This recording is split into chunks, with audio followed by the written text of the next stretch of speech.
Di daerah yang indah dan berkeunang-keunangan di Sumatera Utara, di mana Sungai Deli mengalir seperti darah jiwa melalui jantung hutan, ada sebuah rumah sederhana yang menyembunyikan dunia dari rintangan dan misteri-misteri.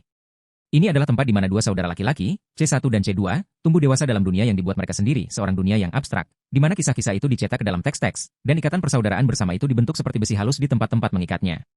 Meado ini, sebuah lukisan warna-warni dari bunga-bunga liar yang bergoyang-goyang di angin sambil menyanyikan lagu-lagu yang tak pernah berhenti, adalah mainan mereka, tempat di mana impian-impian itu dibuat, fantasi-fantasi itu dicari, dan ikatan persaudaraan bersama itu diperkuat seperti besi dalam amplop api. Tanah lembab ini, sebuah potongan-potongan yang menunggu hiasannya dengan pensil-pensil mereka, dan lagu-lagu sungai itu, suara-suara yang menghiburkan jiwa mereka, telah menjadi bagian dari kehidupan sehari-hari mereka. Sore-sore pagi, panas matahari menembus ke dalam setiap pori mereka seperti doa dari atas, mengingatkan tentang semua kemungkinan petualangan. Namun, di tengah-tengah siang hari ini, kisah hidup mereka akan terus diubah oleh tangan yang tidak terduga. Udara di sekitar mereka berantar-antar antara dengan harapan dan keinginan untuk terus mengenal satu sama lain, tetapi tiba-tiba, semangat tersebut berubah menjadi ketakutan yang tidak terkalahkan.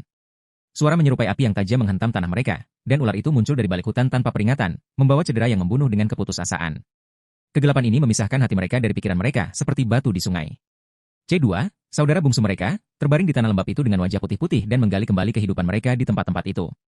Tiba-tiba, suasana ini berubah menjadi patah-patahan seperti gentian. C1, hatinya bergetar-getar seperti kereta yang lari bebas, terlindung kepada saudara mereka dan menoleh ke arah mereka dengan hati berdarah di dalam dada mereka. Wajah mereka menggantung pada titik-titik yang tidak ada jaraknya untuk melihat betapa parahnya cedera C2, wajah yang berwarna merah-merah dan membasahi tanah mereka seperti darah. C1 berlari dengan kecepatan kilat menuju rumah mereka di mana ayah mereka, S, menghadap pada situasi ini dengan ekspresi yang penuh dengan kesedihan dan ketakutan. Ia tidak menunggu waktu lagi sebelum memerintahkan C1 untuk siapkan perjalanan yang cepat menuju ke puskesmas terdekat yang terletak di atas sungai. Perjalanan ini seperti berlari dalam hantu, tiada harapan untuk apa-apa, tiada harapan akan kemenangan. Setiap langkah mereka terasa seperti abadi, namun C1 tidak menarik napas apapun, kehidupan saudara mereka bergantung pada dirinya sendiri. Di rumah mereka, S menghadap pada situasi yang mengancam hidup mereka dengan wajah yang berkeluh kesal dan mengatakan bahwa mereka harus siap-siap menuju puskesmas terdekat untuk mendapatkan bantuan.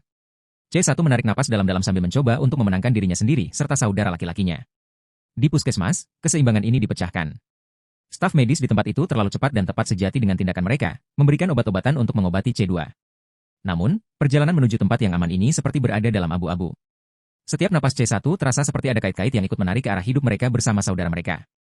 Di ruang tunggu, mereka duduk di antara napas-napas, mendengarkan tiap-tiap instruksi dari staf medis dengan hati berat dan wajah yang putus asa. Namun, suatu saat, kembali menghadapi segala kemungkinan. C2 mulai menunjukkan tanda-tandanya pulih. Wajahnya berwarna lebih baik, napasnya stabil, dan wajahnya tidak lagi kering-keringan seperti pasir di tanah. Suara-suara hati C1 semakin terdengar saat saudara laki-lakinya mengangkat kepalanya dan menoleh ke arah mereka, melihat siapa yang ada di samping mereka, serta apa yang ada di dalam hati mereka. Ia memandang ke arah mereka dengan mata berdarah, berbicara dalam hati mereka dengan kata-kata yang tidak terdengar oleh siapapun, "Jangan khawatirlah, aku akan selalu menjaga kamu."